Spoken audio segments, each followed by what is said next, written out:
Hey guys, Jacob Barnhill with the Barnhill Team at eXp Realty. Again, here today talking to you about selling systems, and we're going to talk about how to avoid falling out of contract. So, did you guys know about 20% roughly of transactions and deals, the home sales that you see happening in your marketplace fall out of contract? About 20%. I've ran those numbers in different larger neighborhoods in the Columbia area and in our market as a whole from time to time, and I usually see around 20% that fall out. I've seen that number tick up when we had interest rates increasing and people were trying to fight for the loan to go through and approve or buyers to work out, and they didn't know, exactly what to expect. So we saw higher amounts falling out then. Probably part of that also is due to one of the things we're going to get into today is actually the questions around how to make those adjustments and things that we needed to start asking. And we actually improved our process through that because we were not about that and having that playing to the statistics and being the average of the market. We want to always play better than the market. We always hear me talk about we don't make the market is the market, but we can still make good decisions and play a better game with what is actually happening. So let's break it down. One of the first things that you guys want to know about are the questions that you ask before, keyword, before you signed the contract and you're getting into that relationship with the buyer. Okay. So here's one, and why an agent that you would be working with, you would want them to know a lot of things about your situation. You don't want them to just put it in the MLS, put it, sign in the yard, just hire. I like you, Jake. I've seen you, and just I want to hire you. You know what I mean? I know you from church. I just want to hire you and list it. Do what you think. Well, that agent, if they're not asking a lot of questions around things like your timeline, okay, if we're not taking some delicate care and some TLC here around the things that matter. So if the seller's timeline is, hey, we need to sell by this time, and the loan type is not going to close in time, right? Or there could be a known issue with the house that we know is not going to pass on this loan. But the seller's looking at the offer that we got from this loan type. Maybe we have multiple offers, and that's the best offer. It puts the most amount of cash in the seller's pocket. But again, that might not be the best offer to choose. So we want to help consult around things like that. There's a lot of questions that we'll ask around the buyer being not just approved, but are they have they actually gotten income documents? Ask the lender that and actually have a conversation with them and not just ask a question, hey, are we good? And of course they're gonna be like, yeah, we're good. Okay, what's good mean? Have you gotten income documents from the buyer yet? Have you verified the income? Right? Have you gotten the bank statements? Right? Those same things we go through as a buyer. We want to ask those questions to make sure they've gotten those things. Some people might say that's out of my wheelhouse, but if it's mattering whether this deal is going to make sense for the client or not, and it's going to work for their timeline or not, it's everybody's best interest for somebody to take accountability and ask those questions, because that could cost the buyer some money, that could be costing the seller some money or some time and some money, right? If it's a vacant property and you're having the holding costs of paying the utilities and the taxes, and maybe if there's still a mortgage payment on the property, right? A longer hold time if things go wrong could happen, right? And now the seller has additional costs. There's all kinds of things that can happen. So there's a lot of questions that we want to ask around the buyer themselves, like, and the qualification. Then we want to look at the contract, and we want to look at things that are being offered, requested, or are part of the deal. For example, if there is a contingency, I have seen, it's rare, but I have seen agents that write offers and their client has one to sell, but they did not include that in the purchase agreement when they made the offer, advertising that, disclosing that, yes, they do have one to sell. Now we're under contract. What do?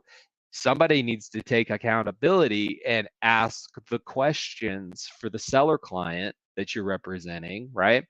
and make sure that this is going to be a situation that you want to get into, right? If not, or if something was not as advertised, we get out of that contract as fast as possible, or actually recoup some of the funds from that buyer's earnest money that they've put up. And that's what that's there for. If you're not doing what you said you were going to do in the contract, buyer's agent, right? Somebody would be held accountable for costs incurred, right? Oh, and that goes both ways, right? So, so questions up front around the buyer, questions up front around the uh, the situation that we have in the contract.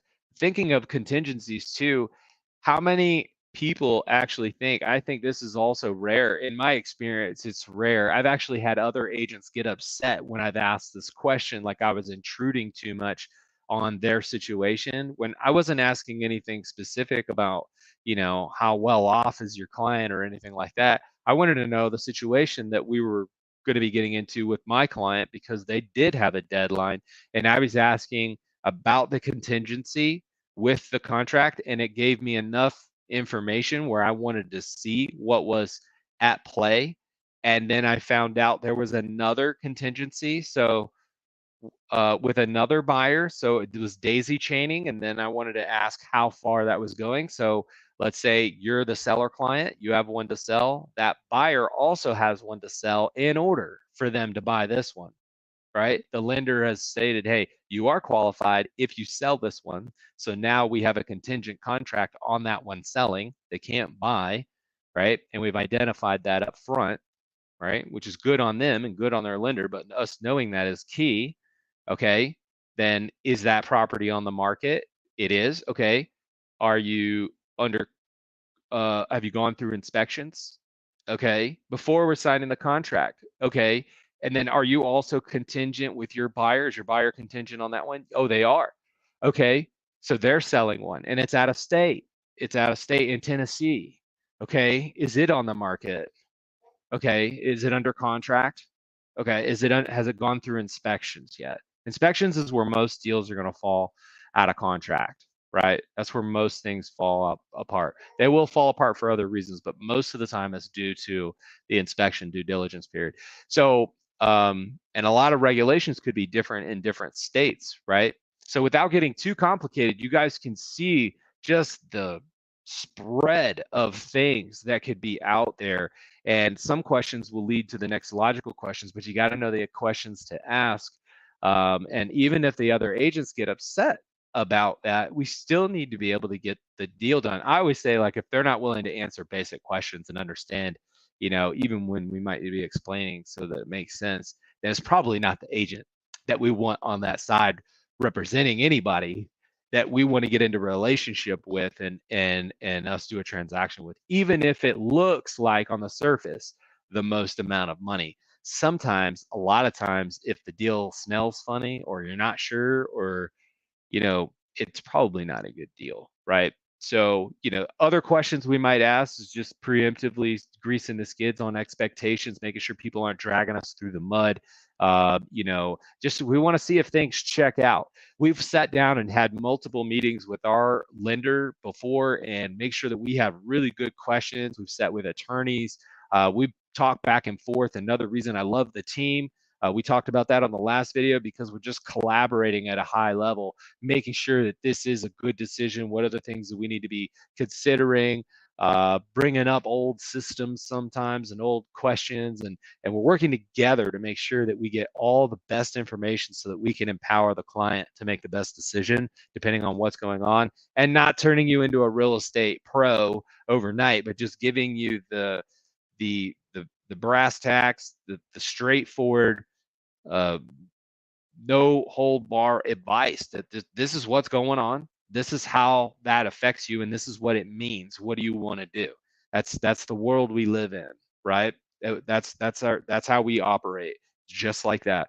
We're going to be data collection on you, so we could understand. Now we're going to go out into the field. We're going to go make that happen. If things happen, we're going to data collect for you, come back to you, give you what you need to know so that you can empower us to continue on with the plan that makes sense the most for you. So if you guys like these videos, I'm doing a little bit different style with all my energy and some really deep, detailed things that most people don't talk about in the transaction. If you guys like this stuff, please like and subscribe.